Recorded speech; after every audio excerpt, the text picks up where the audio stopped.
ආර්ථිකයක ආරම්භක තැන්පතු ප්‍රමාණය තියෙනවා. ඒ වගේම අපිට පුළුවන් තැන්පතු ප්‍රසාරණ ගුණකය හොයාගන්න.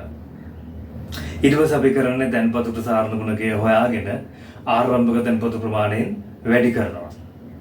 එතකොට අපිට එන උත්තරයක් අපි එකට කියනවා ආර්ථිකයේ මවන ලද සම්පූර්ණ ණය ප්‍රමාණය කියලා.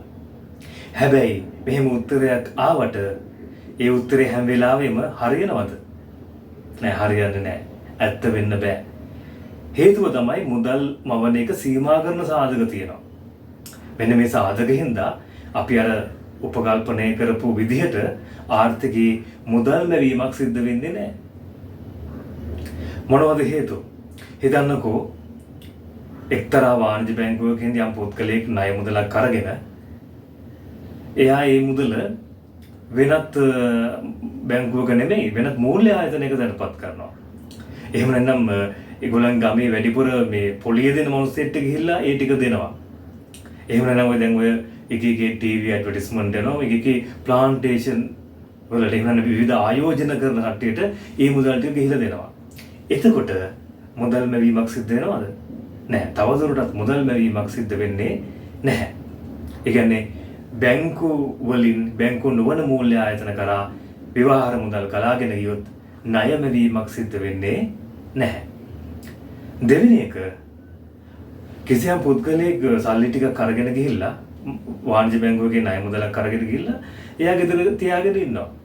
ගෙදර කැටයකට දාගෙන ඉන්නවා. එහෙනම් අර ලිග්ගලක් ASCII හංගගෙන ඉන්නවා. එහෙනම් සීප්පුවක දාගෙන ඉන්නවා.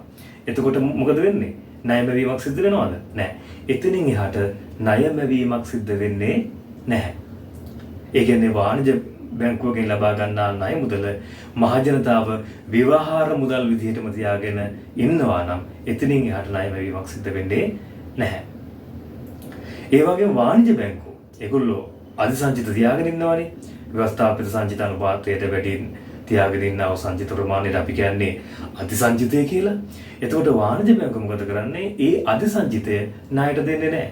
කිසිම කෙනෙක්ට ණයක් දෙන්නේ නැහැ. එතකොට මොකද වෙන්නේ? ඒත් ණය මැවීමක් සිද්ධ වෙන්නේ නැහැ.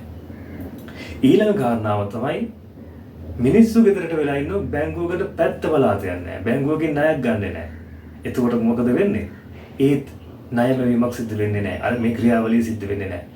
මෙන්න මේ කාරණාවන් හතරකින්ද මුදල් මැවීම සීමා කරනවා. මොනවද ඒ කාරණාවන් හතර? අංක 1 බැංකු වලින් බැංකු නොවන මූල්‍ය ආයතන කරා ව්‍යවහාර මුදල් ගලාගෙන යාම. අංක 2 මහජනතාව ව්‍යවහාර මුදල් ළඟ තබා ගැනීමට වැඩි කැමැත්තක් දැක්වීම. අංක 3 වාණිජ බැංකු අධිසංචිත ළඟ තබා ගැනීමට වැඩි කැමැත්තක් දැක්වීම. අංක 4 බැංකු ණය සඳහා ඉල්ලුමක් නොමැතිවීම. මෙන්න මේ කාරණාවන් හතරින්දා මුදල් මැවීම සීමා කරන්නට පුළුවන්.